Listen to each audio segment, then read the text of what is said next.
What if your orchid can bloom 10 to 13 weeks straight, over and over again? I'm Nick Federoff, host of PBS KLCS TV's Things Green, taking you inside America's largest orchid operation to reveal how they force plants longer than you could ever imagine. By the end of this video, you'll know the temperature manipulation technique that guarantees blooms, plus the shocking dye secret behind those beautiful flowering orchids. Like, subscribe, and let's dive in. We are in a part of the nursery that doesn't have flowers in it. But they're coming. But they're coming. Yeah, okay. You want to see? Well, I want to see why we're here first, because there's something special going on. No, I'm going to show you the flowers coming. Here. No. Oh, yeah, oh, they're coming. Yeah. So we're not going to actually see the flowers yet. But what you've got here is the start of the flower spikes. Look at that. So where we just were, in a greenhouse at 82 to 85 degrees, and now where we are here, 65, 67 degrees, this is our cool room, and the plants will hold here 6 or 7 weeks, and these plants are 7 weeks old, so they've been here a while, and that causes the flowers to come out.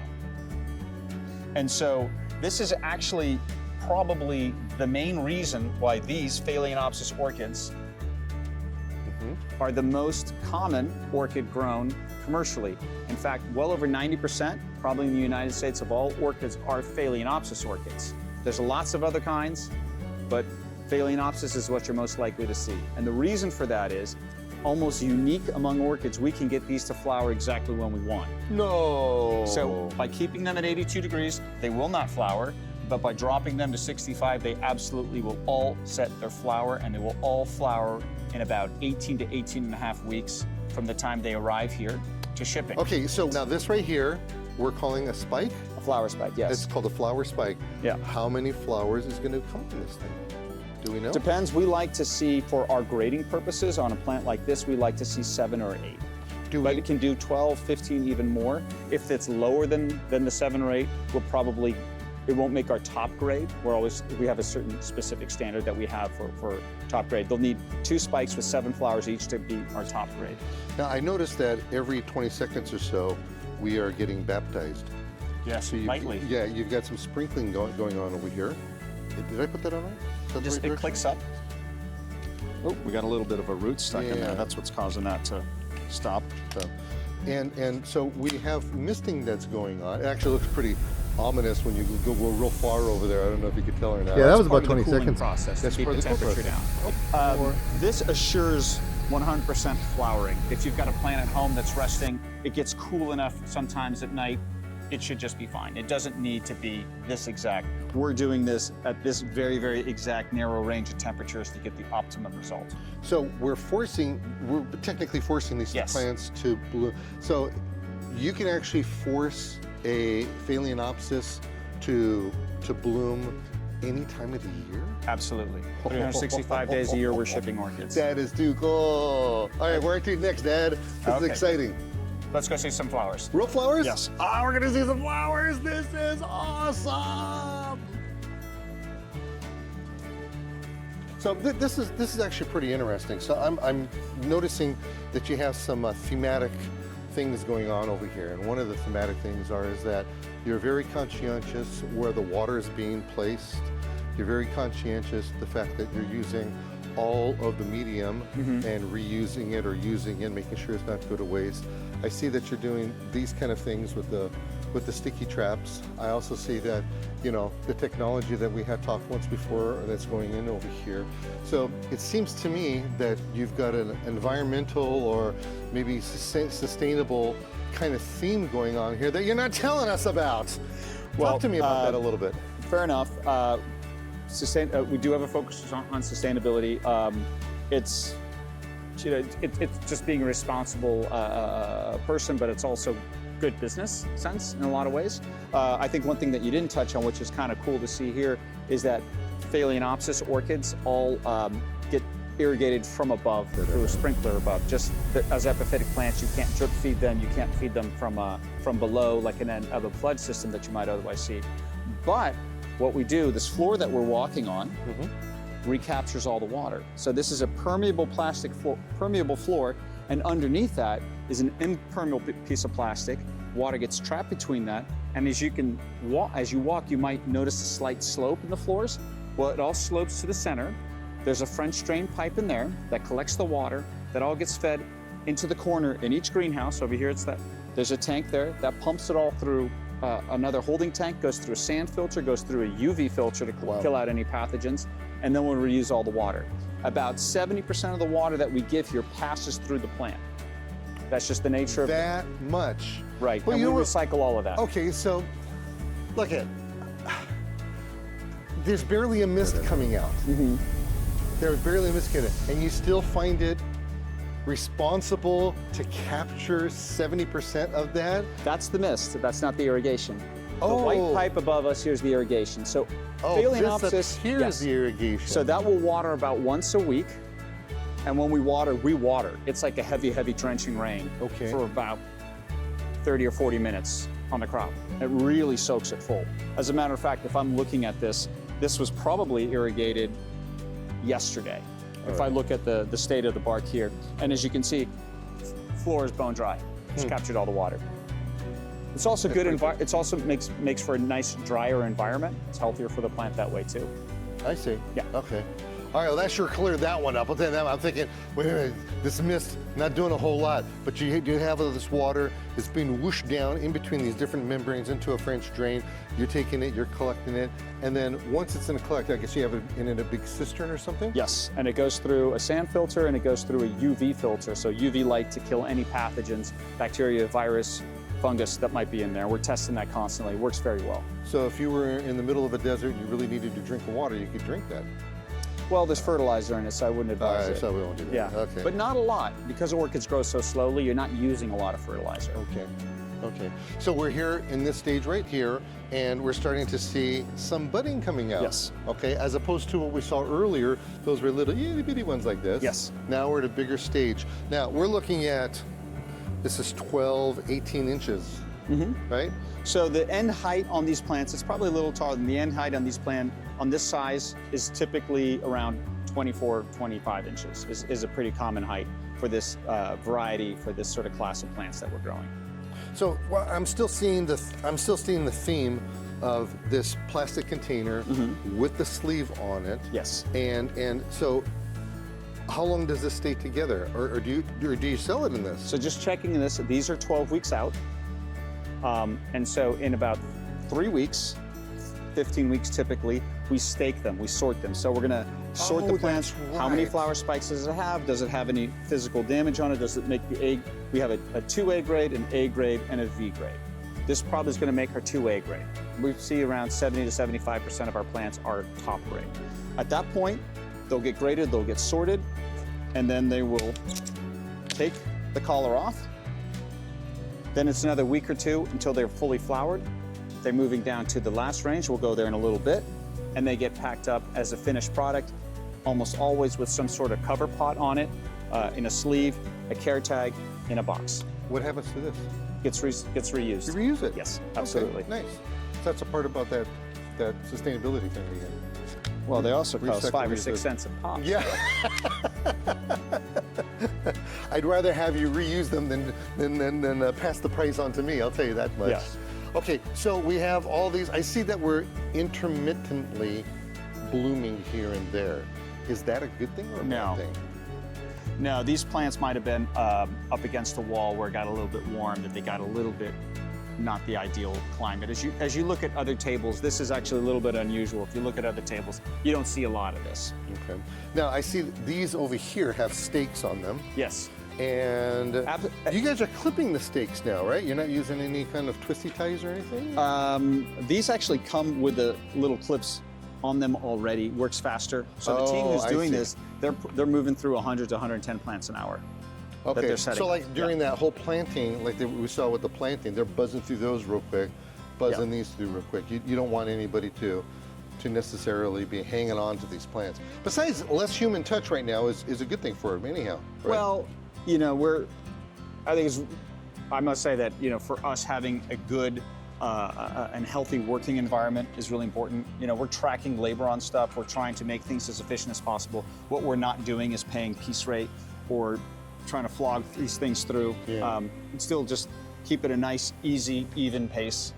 And as long as we do that, we end up with a really nice product. Okay, now something just turned on. Windows are opening. Oh, Yeah, I mean, it's too hot in here. probably.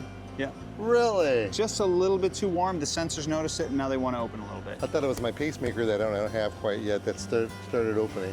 Okay, and that's all being done by computers. All done. Nobody's hanging around and... No. Very nice. All right, there's got to be a next step. Look, okay, so wait a minute, check this out. Look at these guys. These guys are all going in this direction. Is that intentional? Do they growing this way? So we're doing more and more of this sort of thing as a value add. We call this the wave, which is something that we picked up while we were in Europe. We saw some people doing this. So it's just a wire. We're clipping the plants to the wire. It has to be two flowering spikes. We're clipping them on a wire to create this wave shape. And as they open up, it can be very cool. It's one of my favorite things. Nice. It's impressive looking from afar like this, how they're all saluting these other plants. Yeah, so we do a wave, we have hearts, we have loops, we have a twisty one we call a pirouette. And that's something we've been doing a lot more of in the last couple of years. So how do you gauge whether it's actually going to be popular or not? You know, we don't do a whole lot of market research. We just trial stuff out, and if it gets picked up, we like to think we're innovating, we're trying new things a lot. And this is something that, like I said, we saw a couple of years ago in Europe, trialed it out, and we have one now major customer who is taking a huge amount of these specifically for Mother's Day. Okay, so I've heard in the time that we've been visiting with each other, I've heard a couple of different times you've said the Netherlands, you have said Europe, are you physically going out into these places to check all this out, or how does that work? I'm originally from the Netherlands, that's why I have such a weird name. I was born there, but I lost the accent. I've been here a long time. But for the record, I haven't understood a word he has said so far. He thinks he lost the accent. But I could really do a funny Dutch accent if Could you you? like. Yeah, might seem more like real. But the Netherlands, as the cliche, tulips, etc., flowers, is really the sort of the Silicon Valley of flowers. Specifically, the town that I'm from. Oh, Like if you're there, it's nothing but people growing flowers and being shipped all what over the town world. is that? It's the Westland area. Westland is the region, or Naaldwijk is the biggest town there. Okay, is that the reason for the name of the company? Actually, yes, because our last name is such a mouthful. I was wondering. So the story is, my last name is such a mouthful. My dad got here, he's like, oh, this is not gonna sell very well. And so my grandfather used to take his tomatoes to the auction way back when, and that was the Westerlee auction. So that's where the name comes from. Oh, how interesting. You know, I'm trying to put this together. I'm thinking, well, it's West Los Angeles, but No. you've never been Westerlee. to... Yeah, okay. Westerlee, which is a kind of a wide spot in the road back in Holland. Oh, how interesting. Well, it's fun to know. It's a good piece of history. Yeah. And that's the other thing. You're a family business, and you started off as a family business. You're here keeping the tradition alive and actually making it grow that much more, even more. Yeah. Yeah. Well, we'll have to sit down and talk about the Netherlands, because I've been to the Netherlands. Yeah. I know I'm gonna say I know all about it. You ever hear of a place called the Floriade? Yeah, sure. Yeah, I've been to the Floriade over there. It's every 7 years, the Floriade. Yeah, I've been to it once. You really got to. Absolutely amazing when I went. Yeah, something else. That was before we had digital cameras and all that. Oh, really? Okay, where to next? You want to go see them packed up? Oh, absolutely. Let's go check that out.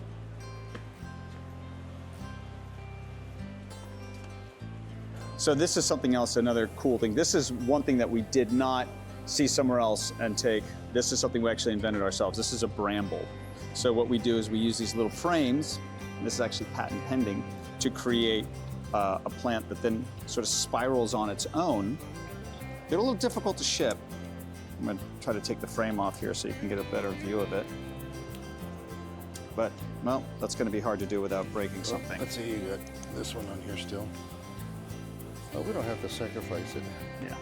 But anyway, so now you get a low plant. Orchids tend to be pretty tall, and now you've got sort of this low, compact thing you can put on a bookshelf or on a table, and it's a centerpiece. And it'll stay in this configuration Yes. until the flowers are spent. Yes. Okay, speaking of which, I mean, look at this, look at this, look at this, look at this.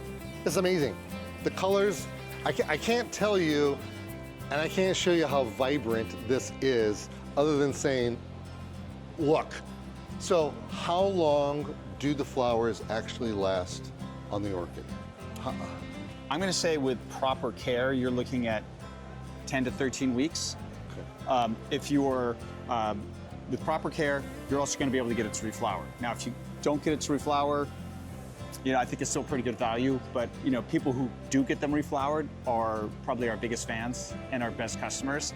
The two most important things for care are making sure that they get enough light and that they're not overwatered. Now, when you say not enough light, we're not talking blazing through the window kind No, of a light. We're absolutely talking not. indirect brightness. But bright indirect light, so in a kitchen, in a living room, away from direct light is usually very good. What you don't want to do is put it in a bathroom or in a bedroom where it's not getting very much natural light at all. People tend to like those or think that might be a good environment. It's, you know, this idea that it wants to be very dark. It's not a mushroom. Yeah. It does need some light. They're going to do better with more light. And typically watering is a good solid watering. We have lots of instructions about this on our website, but a good solid watering once a week, a real thorough watering, and letting it dry out, making sure those roots are kind of looking a little bit gray before you water again. Oh, okay. Yeah. So that's another good reason to have the clearish containers that you have there. Yeah. So You can take a look at that root and make sure, is it ready to water? You don't. You know, there's this idea that they're a tropical plant, they're from the rainforest, so they need to be watered daily or they need to be misted. That's just, don't baby them. They'll Really? do better. They'll do Little bit better of with a use. little benign neglect. Yeah. Okay, so when it comes to the spent flowers, the larger, bigger ones on the bottom, they're going to fall off first. Or do you help them off? Oh no, Or- no. They'll come off on their own. You don't. There's no reason to start pulling flowers off or anything Okay, like that. now there's always, after it falls off, there's always a little stem that's left behind. Do those get cut off or do you leave those too? So one of the fastest ways to get your flower to come back is, let's say these flowers have expired, is you'll find the knuckle on the plant, the node, I call it a knuckle also. And in fact, you can see this plant has so much force that it's already starting to come out here. If these flowers to expire and you were to cut this here, this would start to force out the new spike here. So the side branch here, that's effectively the same idea. Okay, okay. And that's how you can keep it going for those several months longer, possibly. Yeah, if it's done flowering, 3-4 months, cut that off, give it some time, and we'll push that out. A couple months later, it'll be flowering again. So what happens when the whole spike finally just... Then it typically needs to make an entirely new leaf, and from that new leaf, then now there's an opportunity for it to make an entirely new flower spike. Okay, now... But that new leaf could take 2 to 3 months to grow, and then a new spike has to come, and that can take another 4 months or so, 5 months. So then do you then take that plant and then put it in the patio someplace, or do you want to keep it where it's at No, so it's you already definitely want- acclimated? You want to keep it at, like I said, about 75 degrees is going to be a really good temperature where it's both able to grow a little bit and then also flower when it's made its new leaf. Okay. If you are to, you don't need to overthink it. You don't need to then move it to like, oh, this is the really warm area. There are people sometimes their homes are warmer, and if you've got a plant that's growing and it's made new leaves, you might think about then moving it to a part of the house that might be a little cooler, closer to a window at night where there's a little cold coming through. But typically, in the place that it's at in the house, it'll reflower where it is. Okay, so here we have a cornucopia of orchids. They're all Phalaenopsis. All Phalaenopsis, yes. All Phalaenopsis, and these plants are getting ready to go someplace, aren't they? Yes. Okay, how do you know when they are ready to go? We like to see at least a quarter of the flowers on a flowering spike open for shipping. And we like to have at least a few buds tight. So between a quarter to 3/4 of the flowers open is ideal. More flowers, actually, people have this idea that if all the flowers are nearly open and the plant is nearly expired, that's a question of a couple of days. And as a matter of fact, you might even argue that the more flowers are open, the more sugars that the plant's created, and sometimes in transport, if the buds are tight. We wouldn't want to transport a plant like this that's all bud tight. They're actually a little bit more sensitive at this phase in transportation. Really? So we like to send them a little bit more mature than that. They're going to hold up actually better in transportation. How interesting, because you would think because they're so tiny, they're going to hold on better. No, at this point, they're going to be real sensitive to shocks of temperature and humidity. Wow. Okay. So you get the plants. You get some heart-shaped ones here. Yep. Okay, so these are the heart-shaped ones you're talking about. Can you get that over here? So something like this is about, for me, this is really about the ideal stage to ship something. That's perfect. Wow, and those flowers will stay on the plant. Absolutely, yeah. Okay. Now, okay, so we're here at this point. I would imagine that we have to, how are they shipped? What do they put in? I mean, are you putting these in an envelope? I mean, look, they're so thin, you could do that. They're nice and like this. Well, we typically, depending on the size of the plant, we're typically packing anywhere from 8 to 15 plants per box. We box those up, we put them in trucks, and almost all of our product is going to supermarkets or other large retailers throughout the western United States. Let's go take a look at some Absolutely. of these boxes. Am I walking to the right area? Yeah. Okay. Okay, so while I was walking by over here, one of these plants actually grabbed me by the leg and threw me to the ground and started wrestling, and it's gorgeous. Yeah, it's something else. How in the world does it get that way? So these are actually white orchids that we have infused with a biodegradable dye that we license. And we do a couple different colors. This is our lilac. We have a blue, we have a pink, and we have a couple of bicolors. And these will hold the color while they're flowering, fading slowly. And if you get these plants to reflower, all that dye is absorbed and it will flower white again. Wow. So way in the back over there, I saw a whole bunch of ladies taking, they had paint brushes, and they looked like they were painting. That wasn't what they were doing? That's not what they were doing. At what stage do they get dyed? These were probably dyed yesterday or the day before. Okay. We dye them almost no more than 48 hours before we ship them. These will probably be shipping out today or tomorrow. And this is the 1/4 to 1/3 rule with the shipping with them. You still have some buds on there. You still have the flowers. As a matter of fact, if you were to try to dye these before the flowers were open, it wouldn't pull through the same way. It wouldn't work as well. Okay, so the new things that are the new buds, they're going to be white? Yeah. No. They'll have enough dye. They will. It has pulled through. Yeah. Okay. Okay, so how drunk does somebody have to get to say, you know what? Let's get some of these white flowers and see if the dye will how does that happen? I think people have been trying to alter or manipulate biology for a long time. There's been, people dyeing flowers for a very long time, and this isn't very easy. The people who've come up with this is sort of like a secret formula that we license. I have no idea how they do it. And I would say that it's not everyone's favorite, but it does bring a lot of people in who might not otherwise have been interested in orchids. People who are really responding to the sort of the gee whiz of it. I can see that. They're just absolutely gorgeous. I mean, it doesn't take away from the other things that we've seen, but this is definitely eye-catching. I want to thank you a lot for giving us the tour of the facility. Thanks, Nick. Appreciate it. Absolutely. Appreciate the Supporting opportunity. family business here on Things Green.